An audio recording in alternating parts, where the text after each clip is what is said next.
হলো কি? সমস্ত বিছনা তোলপাড় করছো, কি হলো কি? কি খুঁজছো নাকি তুমি? ও কিছু না তুমি যাও। আরে বলো আমাকে কি হয়েছে, তুমি কি খুঁজছো বলো।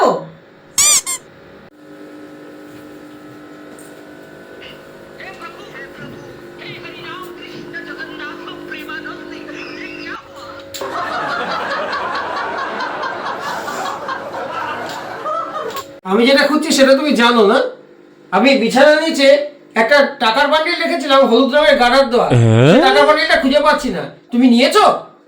না, আমি কোনো টাকার বান্ডিল দেখিও নি, নিও নি। Oh my god. তোমার মুখ বলে দিচ্ছে তুমি নিয়েছো, নিনি বললেই হলো। দাও দাও আমার টাকার বান্ডিলটা দাও। আরে হলুদ রঙের গার্ডার বাঁধা ছিল টাকাটায়। উফ, হলুদ গার্ডার হলুদ গার্ডার, এনাও তোমার হলুদ গার্ডার। তখন থেকে হলুদ গার্ডার করে আমার মাথাটা খারাপ করে দিচ্ছে। এনাও ধরো তোমার হলুদ গার্ডার। এই যা খেলো করেছে। হলুদ গার্ডারটাই তোমার কাছে ইম্পর্টেন্ট হলো? তুমি বলছো টাকার বান্ডিলটা জানো না? তুমি সব জানো। আর যদি না জানো হলুদ গার্ডারটা এলো কোথা থেকে? बात तो सही है।